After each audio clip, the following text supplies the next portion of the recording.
একেই কি বাচ্চা বলে? আজ এতগুলো বছর পর এত খুনসুটি, মারামারি, আবদার, আদর, ভালোবাসার পর হঠাৎ করে সে আর নেই, এটা কি মেনে নেওয়া সম্ভব? কিন্তু এখন তো সব ঠিক হয়ে গেছে। উদিতা তো চাইলেই নিজের জীবন মা বাবার কথা মতো নিজের মতো করে শুরু করতে পারে। আর তো ওর বিয়েতেও বাধা নেই, কিন্তু পারছে কই? গলায় কাটার মতো যেন কি একটা বিধে আছে। ও পারছে না, অনেক চেষ্টা করেও পারছে না রাহুলকে ছাড়া বাঁচতে। আর রাহুল, ওর কি হচ্ছে কষ্ট উদিতার জন্য? সেদিন অত কিছু শোনার পর আর একটা ফোনও করেনি ও। কেনই বা করবে? যেচে অপমানিত হতে কেউ কেন চাইবে? কিন্তু ভালোবাসায় এসব কিছুও সম্ভব। মান অপমানের বেড়া টপকে কখন সেই মানুষটাই সব হয়ে ওঠে, সে কি আর খেয়াল থাকে? আবহাওয়া দপ্তর বলছে এখনো বেশ কিছুদিন চলবে এই দুর্যোগ, প্রবল নিম্নচাপ। ঘন কালো মেঘে মোড়া আকাশটা, অত্যাধিক দুর্যোগ চলছে উদিতার মনে।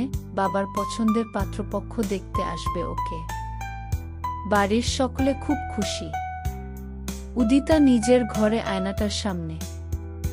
আজ সবকিছু এলোমেলো ওর সামনে। হাতে রাহুলের দেওয়া প্রথম উপহার, সস্তার হার দুলের সেট। টিউশনের টাকা জমিয়ে কেনা। খুব যত্ন করে এগুলো রেখে দেয়া উদিতা। সেদিন তো এগুলোই খুব দামি ছিল ওর কাছে, আর আজ এগুলো বাড়তির খাতায় নাম লিখিয়েছে। ওরা স্বপ্ন দেখেছিল একটা সুন্দর ঘরের, বড় না হোক, ছোটই সই। স্বপ্ন দেখেছিল একসাথে পথ চলার, দামি গাড়িতে না হোক, পায়েই সই। স্বপ্ন দেখেছিল একসাথে রাতের আকাশের তারা গোনার, জড়িয়ে ধরে সারা রাত গল্প করার। আজ সব স্বপ্নগুলো রং হারিয়েছে সমাজের চোখ রাঙানিতে। ছেলের যে চাকরি নেই, ছেলে যে শখের লেখক, এর আবার ভবিষ্যৎ হয় নাকি? মেয়ে চাকরি করে আর ছেলে কিছু করে না, সমাজ কি মানতে পারবে? কখনই না। সুতরাং সমাজের তোয়াক্কা করো আর নিজের ভালো লাগা, ভালোবাসা, স্বপ্নকে তোয়াক্কা করো না, এটাই তো নিয়ম। সেই কোনো যুগ থেকে কত কফি শপ, ক্যান্টিন, পার্কের বেঞ্চ সাক্ষী রয়েছে ভেঙে যাওয়া প্রেমগুলোর। কারণ সেই একটাই, কিছুদিন পর। না, সব সত্যতা বুঝে গেছে উদিতা, এভাবে চলতে পারে না।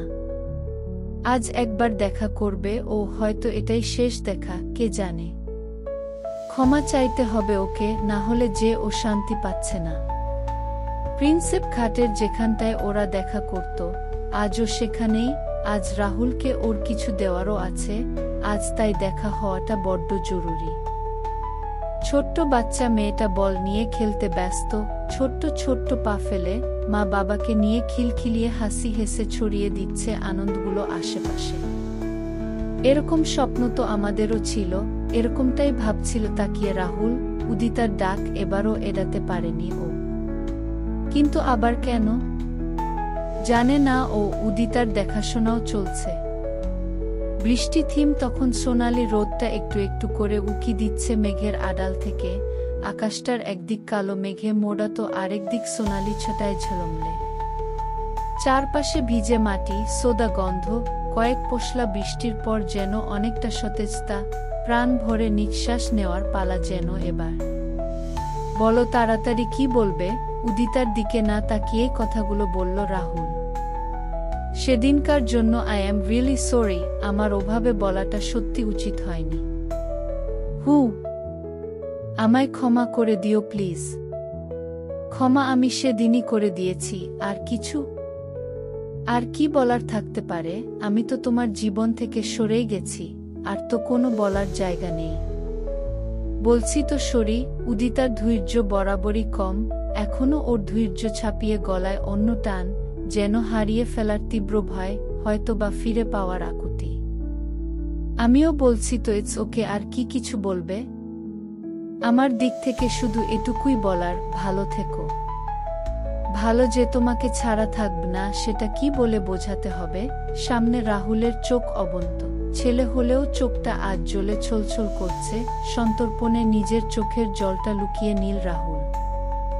আমার হাতে আজও কোনো চাকরি নেই, আমি আজও বেকার, আজও তোমাকে সবকিছু দিতে পারবো না, যা কিছুর স্বপ্ন দেখেছিলাম আমরা।